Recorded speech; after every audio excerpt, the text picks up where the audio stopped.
LSU Odyssey Oddcast. Walking around, taking the dog for a walk. I'm just thinking, look at the way Brian Kelly's new staff just their asses haven't even hit the seat. Okay. And they've already got all these replacements already in there. And you can't just call them replacements of Dwight McLaughlin, Cordell Flott, Eli Ricks, Derek Stingley Jr., potentially Ray Darius Jones, who we've reached out for comment on those sources that we've had saying he's going to transfer. He has said nothing, so I am going to leave that until he will confirm that himself. But still, our top four cornerbacks gone.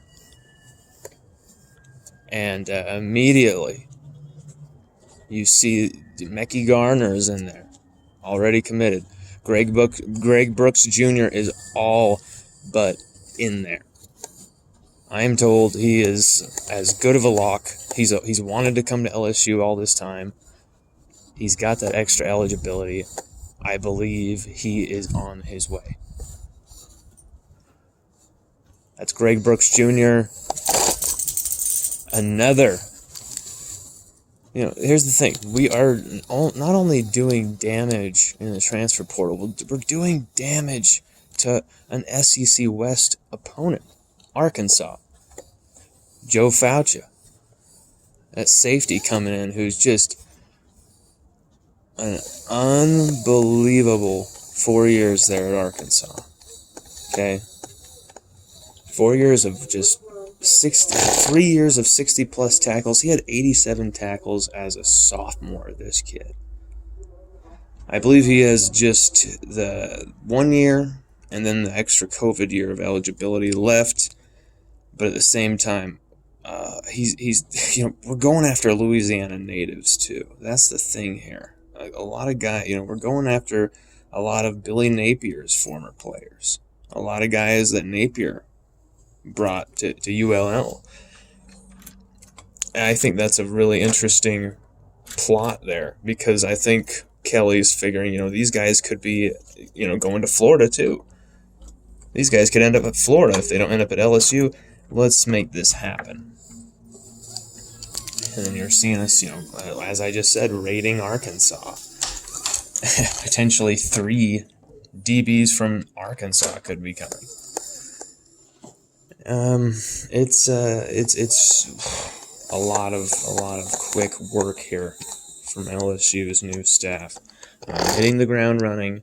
Jamar Cain has already offered 4 players within his first day. Just all over the place, and a lot of guys that were overlooked by the Orgeron recruiting staff, and that's what you're going to see. There's going to be a lot of new names added in here, a lot of guys that you might not be familiar with. I might not be familiar with, and we're going to learn a lot about these players. You can learn a lot about them already on LSUODYSSEY.com, but we want to find out everything about these guys who are becoming new Tigers by the moment. I've loved the siege on the transfer portal from Kelly. The second he comes in, well, we got to get a damn offensive lineman. Bam, get Miles Frazier from the clutches of Ohio State. UCLA, Penn State, also in there among the offers. That offer list was continuing to grow, and no, we pluck Miles Frazier from all of them. And then, just able to convince Miles Brennan to stay, pull his name out of the transfer portal. A very attractive transfer portal quarterback.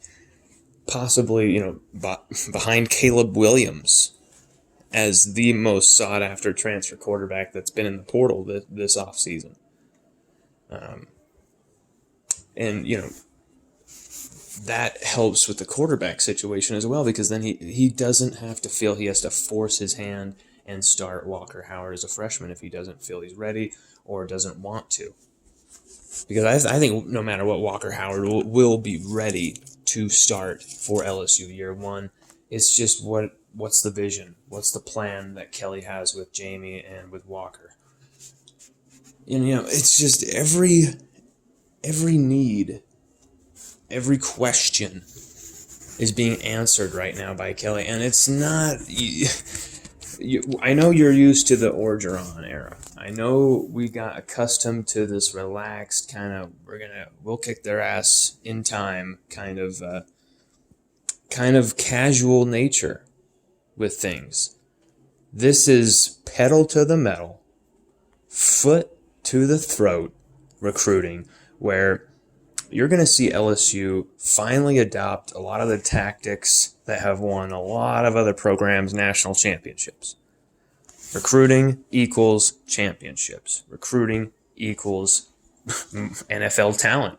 NFL talent equals more recruiting of the highest players in the country, the highest level, highest octane players in the country. And when you talk about the guys that LSU has brought into the staff, a lot of these guys might not be big-time household names, but they are loved around the coaching community. Frank Wilson especially gives LSU a chance with every New Orleans-connected player or recruit. For instance, it's never going to be over with Harold Perkins, even if he goes to Texas A&M for a year. I believe, same thing with Jacoby Matthews. I believe, Jacoby Matthews out of Ponchatoula, but I feel Frank Wilson can do that Louisiana damage and continue to successfully recruit these young men, even if they decide to play their freshman seasons at Texas A&M. There's other names and other guys who also are returning to LSU at a staggering rate that it's just like, whoa, is this a reunion festival here? Joseph Evans with the ultimate mic drop here. Moves his musical dreams to the side, comes back to LSU. And then you got, that's a story broken by one of the best in the business, Julie Bowden, absolutely kicking ass there at TigerDetails.com. Really good people. Her, Jimmy, Jarrett Roser, great site. Love the work that they do. Highly recommend Tiger Details. They're great people, as well as just they're breaking stuff left and right. And adding to that, just growing security at different positions here for LSU. I just feel like the 2022 nucleus of players is strong in that they're committed. They're not going anywhere. These are all ultimate talents in each position. LT Welch is going to start as a freshman. Mark my words. I think we're going to grab some guys in the portal who are going to be, strong, solid contributors in the cornerback position. I don't know if we can get any truly elite corners, especially one who can keep someone like Acadiana's LT Welch out of a starting spot. I think this young man is so hungry for this role, he's going to just chomp it up and take it. You got also another name, potentially someone who could be popping up and returning to LSU, Dante Starks. Do you remember Dante Starks, the linebacker? Well, this blew up the other night. Dante Starks tagged LSU football in a tweet, and it made everybody post, "Come on home, Dante, come on home." Everybody knows how damn good the 2019 national champion linebacker is. Or was.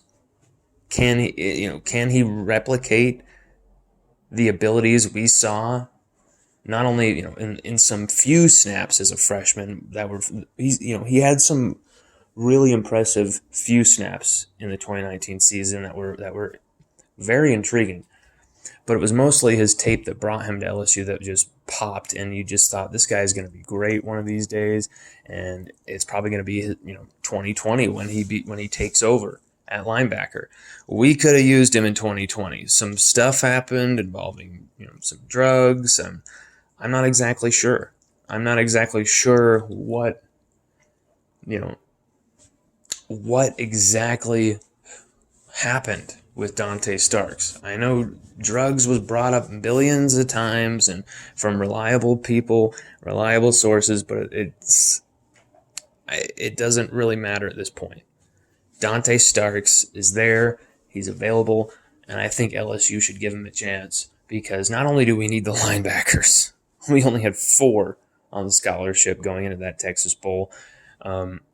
We need quality linebackers, and Dante Starks, why not? Get as many hungry guys on this roster as possible. Greg Brooks, he's hungry. He wants to show that LSU were wrong. Coach Orgeron was wrong not to offer him out of high school.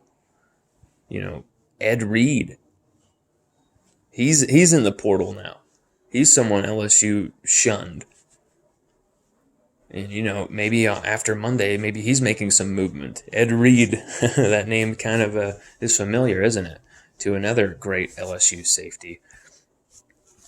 And I'm also hearing that there could be the return of a few other players that hit the transfer portal from 2020 and 2021. It's an interesting list. I'm going to run it down and try and confirm some of those. I don't want to launch some speculation by putting out names that I'm not 100% sure on. Even if the sources are good, I would put out some type of speculation on a few of these guys, but some of them I'm still really questioning and still got to do my due diligence and find that out. But some of the names that I'm hearing are like, wow, they would come back to LSU. This is great. Oh my God, this is interesting. What's this going to lead to? And I think what I'm loving about this LSU 2022 start in this offseason is how aggressive this coaching staff has been in attacking the issues on this roster already. They saw that embarrassment, and I think that maybe that was the perfect way to end that 2021 season and go into the Brian Kelly era. Brian Kelly doing that interview with ESPN, having to sit there and watch the embarrassment unfolding before his eyes as he gives, his plan for the future. He talks about his championship accent, and as we call it, and talks about dancing for Walker Howard to Garth Brooks or whoever it was. And, I think that was the perfect thing for this staff to have to watch. Is this is how bad it can get, even at a program like LSU. Especially at a program like LSU in this day and age, because you have so many talented guys, top to bottom, 4, 5, 6, 7, 8 guys deep at positions, that with the era of the transfer portal, all it takes is guys to just get pissed off and leave, guys to quit on the team, guys to, there's many different reasons people are going to transfer. Guys who want to go back home. Guys who are tired of living where they're at. Guys who are sick of the surroundings they're at with the school. Guys who don't feel supported academically. Guys who don't feel supported off the field. Variety of different reasons why these guys are transferring right now at LSU and abroad. Because this problem is not just at LSU, okay? Yes, there will still be a few guys transferring from LSU. The transfers away from LSU are not over just yet. There's one high-profile name that I've been hearing that I've really got to make sure on that one before I put that out. That one would be big-time news and would be a blow to LSU. At the same time, every blow to LSU and their roster, losing such a beloved dude like Nudie McLaughlin, it feels like these guys on this staff are fearless. Oh, well, I didn't know, I wasn't attached to the love everyone had for these names, and so there's no sentiment. There's no sentimentality with these guys. It's just pure, let's fix this. Let's get the next best guy. Let's get the best person we can. Let's get the best players we can to fill these positions. And I'm not saying every single guy LSU is getting in the portal is going to be, better than Stingley. That guy's going to be better than Dwight McLaughlin. That guy's going to be better. But I think you would not be surprised, and neither will I, to find out after seeing how this program is being run under Kelly, that when 2022 comes around, you will see guys absolutely erase the memories of the people they're replacing because of how well they're playing. And I think that's all a product of a staff, a group that are, the fence around Louisiana. No. This is a fiery fucking moat that Brian Kelly is constituting, is absolutely constructing, is absolutely displaying around Louisiana. A fortress, completely demolishing that fence idea, because that fence was crickety and it was getting destroyed every single year, losing the top 3 receivers in the class, and people were even daring to blame that on Brian Kelly, a guy who had the job for a week. No. It's just, that's what happens during a transition. There's going to be tough losses during those times. Are these losses that are going to hurt LSU for years and years and years? Hell no.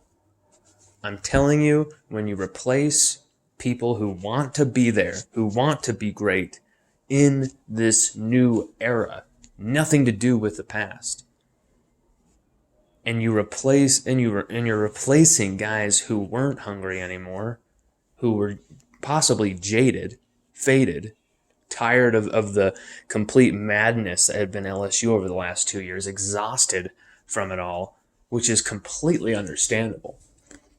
When you replace that type of lack of energy with this influx of just pure aggression and pure just willingness and drive to succeed, you're going to see a more hungrier LSU than you've seen since the 2019 team. I'm telling you. It's not saying they're going to be the 2019 team. I'm trying to say that they're going to match that hunger and that desire and that work ethic. If you match those 3 very fundamental pillars, the rest will take care of itself. I'm telling you, with that talent LSU has, I don't care who they lost. I don't care who they may lose. It's as long as these pillar players still stay with this team, the Kayshon Bouttes of LSU, the BJ Ojolaris, the Walker Howards coming in, that amazing fortress of O-linemen that are now at LSU, Corey Kiner, John Emery Jr., Jack Besh, especially Jack Besh, Sage Ryan, Mason Smith, Jaquelin Roy, Jay Ward. As long as LSU can keep those type of guys, when you add everything that's coming in, that's already there from the 2022 freshman class, I'm telling you, we're going to see an LSU team in 2022 that is hell-bent for leather.